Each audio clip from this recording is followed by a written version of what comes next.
नमस्कार मेरे प्यारे भाइयों, कैसे हैं आप सभी। स्वागत है हमारे क्लास में।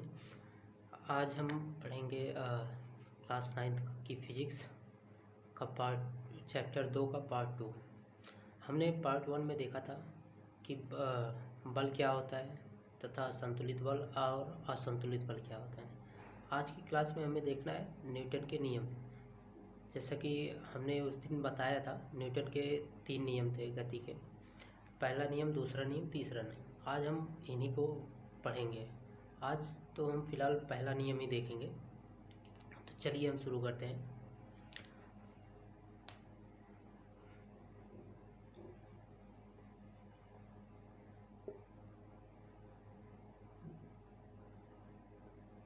न्यूटन के गति के नियम, इसको हम 3 भागों में बांटे थे। पहला प्रथम नियम इन्होंने दिया था, द्वितीय नियम दिया था और तीसरा नियम, तृतीय नियम। न्यूटन ने गति के रूप में 3 नियम दिए थे, प्रथम नियम, द्वितीय नियम, तृतीय नियम। आज हम पढ़ेंगे प्रथम नियम। प्रथम नियम की बात करें हम तो न्यूटन ने क्या कहा। न्यूटन ने कहा कि यदि कोई वस्तु गतिमान अवस्था में है या विरामावस्था में है, वह तब तक चलना या रुकेगी नहीं या चलेगी नहीं जब तक कोई बाह्य बल उस पर न लगाया जाए। अर्थात जैसे ये कोई पिंड है, अगर ये स्थिर अवस्था में है यानी विरामावस्था में है, तो हमें ये तब तक यहाँ से नहीं चलेगी जब तक कि इस पर कोई बल ना लगाया जाए। यदि कोई बाह्य बल लगा दिया जाता है तो ये पिंड इधर से खिसक कर यहाँ आ जाती है गतिमान अवस्था में। और यही सेम कंडीशन इसका विपरीत भी ट्रू है। देखिए, जब कोई पिंड गतिमान अवस्था में, जैसे ये गतिमान अवस्था में, तो हमें बल इस पर इस तरफ से लगाना होगा ताकि ये विराम अवस्था में आ जाए। ये गतिमान से विराम अवस्था और विराम अवस्था से गतिमान अवस्था। तो यही इन्होंने अपने प्रथम नियम में बोला, और इसे ही प्रथम नियम को हम कहते हैं जड़त्व का अभिनियम। जड़त्व का नियम, प्रथम नियम को हम एक और नाम से जानते हैं, जड़त्व का नियम। और प्रथम नियम में इन्होंने यही बताया, यदि कोई वस्तु विरामावस्था में है अथवा गतिमान अवस्था में, वह तब तक चलना या रुकेगी नहीं जब तक कि उस पर कोई बाह्य असंतुलित बल न लगाया जाए। तो हम अगर इसकी परिभाषा की बात करें, परिभाषा लिख लीजिए आप लोग प्रथम नियम की। यदि कोई वस्तु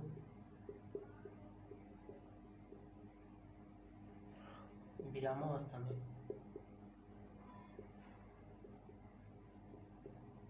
अथवा गतिमान अवस्था में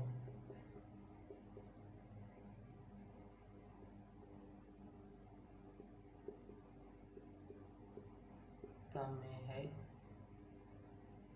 और इसे समझने के लिए आप एक ही लिखिए, यदि कोई वस्तु विरामावस्था में है, विरामावस्था में है, यह तब तक गतिमान अवस्था में नहीं होगी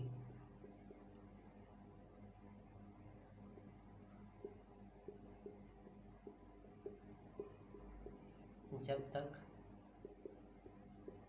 कि कोई बाह्य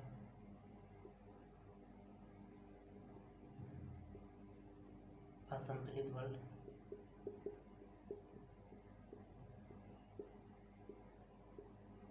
उस वस्तु पर न लगाया जाए। ठीक, यही हमारी परिभाषा थी। यदि कोई वस्तु विरामावस्था में है यह तब तक गतिमान अवस्था में नहीं होगी जब तक कि उस पर कोई बाह्य असंतुलित बल न लगाया जाए। इसका उल्टा भी ट्रू है। यदि कोई वस्तु गतिमान अवस्था में है, वह तब तक विरामावस्था में नहीं आएगी जब तक कि उस पर कोई बाह्य बल लगाकर हम उसको रोकते नहीं हैं।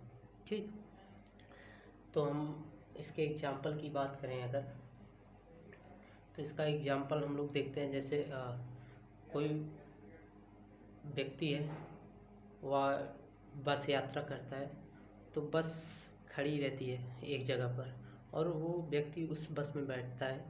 तो अगर वो व्यक्ति बस में खड़ा हुआ है, जब बस चलती है तो व्यक्ति का पैर भी उसी के साथ गतिमान अवस्था में हो जाती है, लेकिन जो ऊपर का भाग होता है व्यक्ति का, वह अभी भी स्थिर अवस्था में है। इसीलिए अचानक बस के चलने पर व्यक्ति कहाँ पर जाता है, पीछे की तरफ हो जाता है, क्योंकि बस के साथ तो पैर गतिमान अवस्था में आ गए, लेकिन जो शरीर ऊपर का शरीर का और भाग है वो अभी भी विरामावस्था में रहती है।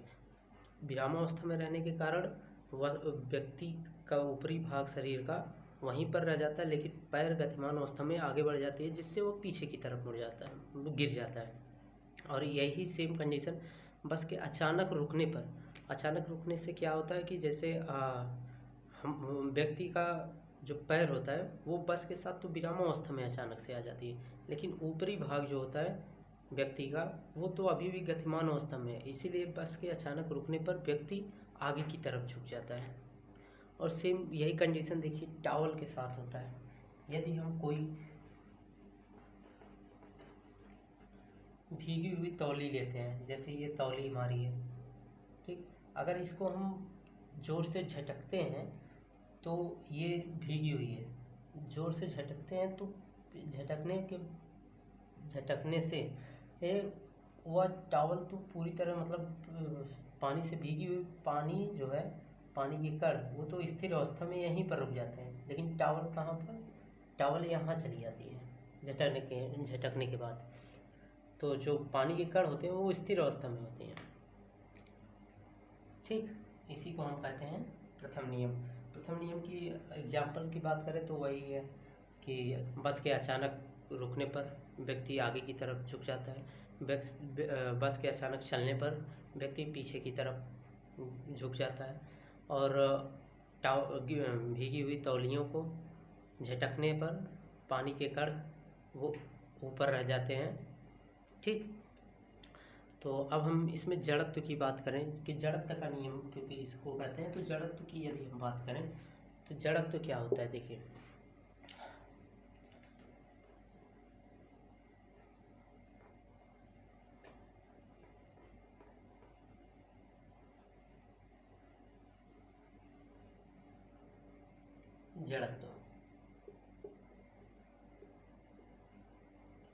जड़त्व क्या होता है।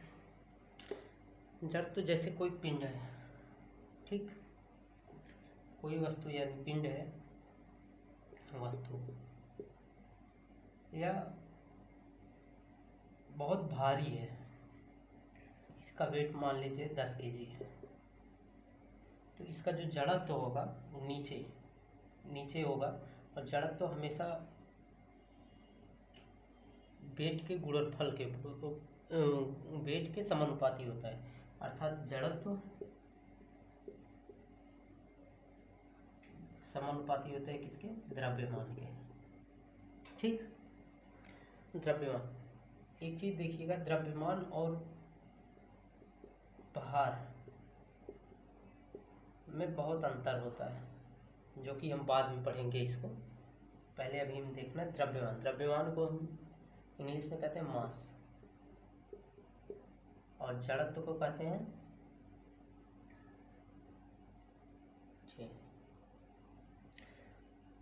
तो द्रव्यमान जो एक्चुअल वैल्यू होती है, जैसे हम लोग अपना वजन नापते हैं, वजन तो वेट का मतलब होता है, लेकिन वो अलग होता है। जैसे द्रव्यमान की बात करते हैं हम आम बोलचाल की भाषा में उसको भी भार कहते हैं।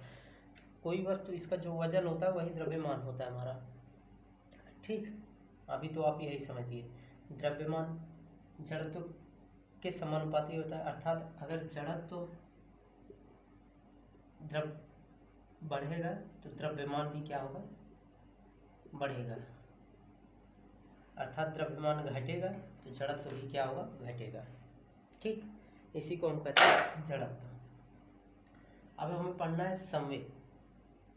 संवेग क्या होता है, देखिए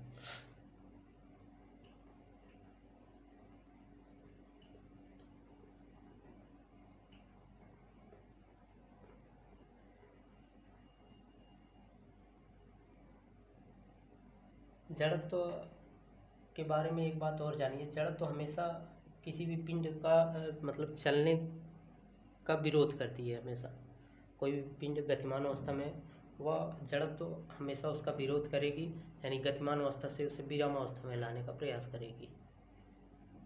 तो हम लोग अब पढ़ेंगे संवेग। संवेग क्या होता है,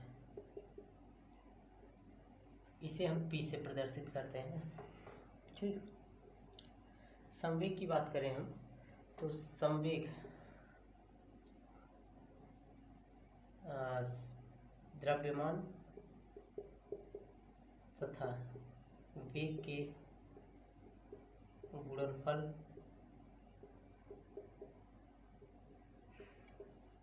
को ही हम संवेग कहते हैं।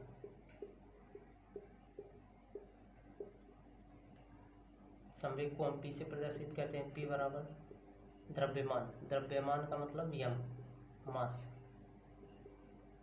मतलब यम, वेग का मतलब वेलोसिटी यानी v। ठीक, एम P बराबर एम v। यही हमारा हो गया संवेग की परिभाषा और संवेग का सूत्र। अब इसके मात्रक की बात करें तो हम जानते हैं द्रव्यमान का मात्रक क्या होता है। द्रव्यमान को हम वजन में मापते हैं यानी केजी में। ठीक, और गुणे वेग, वेग को देखते हैं हम। वेग बराबर क्या होता है, हमने पहले चैप्टर में पढ़ा था, वेग बराबर विस्थापन बटा समय। विस्थापन को हम किस में मापते हैं, लंबाई अर्थात मीटर, और समय को सेकंड में। ये क्या हो गया, मीटर प्रति सेकंड। तो इसकी पूरी पर यूनिट क्या हो गई, केजी मीटर पर सेकंड। यही हमारा इसका मात्रक हो गया, संवेग का मात्रक। ठीक, अब अगर हम देखें संवेग कैसे निकालते हैं। देखिए, यदि कोई वस्तु है इसका वजन, इसका जो मास है वो 10 केजी है, और ये एक समान गति से मतलब 10 किलोमीटर प्रति हावर इसका वेग है। तो हमें बताना है संवेग कितना होगा। संवेग बराबर हम जानते हैं यम इंटू वी। यम कितना दिया हुआ, 10 केजी, वी का मान 10 इक्वल टू क्या होगा, 100। किस में आएगा, केजी मीटर पर सेकंड। ये हमारा आंसर हो जाएगा। अब संवेग के बारे में हम और भी जानना चाहते हैं। संवेग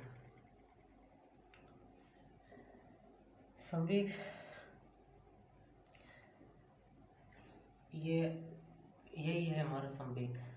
इसका मतलब होता है P proportional m into v। अर्थात द्रव्यमान बढ़ेगा तो P का मान भी बढ़ेगा, द्रव्यमान वेग बढ़ेगा तो भी P का मान बढ़ेगा। लेकिन वेग घटेगा, द्रव्यमान घटेगा तो P की वैल्यू भी घटेगी हमारी। इसीलिए हम इसकी एग्जाम्पल की बात करें तो जैसे हम लोग देखते हैं बंदूक की जो छोटी सी गोली होती है, वह जब बंदूक से निकलती है देखने में तो छोटी होती है, लेकिन उसका वेग बहुत ज़्यादा होता है। यानी वेग बहुत ज़्यादा है तो उसका संवेग भी क्या होता है, बहुत ज़्यादा होता है। इसीलिए हम लोग मतलब जो गोली होती है छोटी सी होती है, वेग ज़्यादा होने के कारण उसका संवेग ज़्यादा होता है, जिससे जब वह किसी व्यक्ति को लगता है तो उसकी मृत्यु हो सकती है। अर्थात यदि द्रव्यमान का मान बढ़ेगा तो संवेग बढ़ेगा, वेग का मान बढ़ेगा तो भी संवेग बढ़ेगा, लेकिन द्रव्यमान का मान घटेगा तो संवेग घटेगा, वेग का मान भी घटेगा तो द्रव्यमान संवेग घटेगा। बस हमें इतना ही पढ़ना था इसके बारे में। तो हमें लगता है आज हम इतना ही पढ़ेंगे। और तो इसे हम कह सकते हैं संवेग और संवेग, द्रव्यमान और वेग में संबंध। ठीक, तो आज के लिए इतना ही। बाकी हम कल न्यूटन के गति के दूसरे नियम पर पहुंचेंगे। न्यूटन की गति का दूसरा नियम क्या होता है, फिर हम देखेंगे न्यूटन की गति का तीसरा नियम।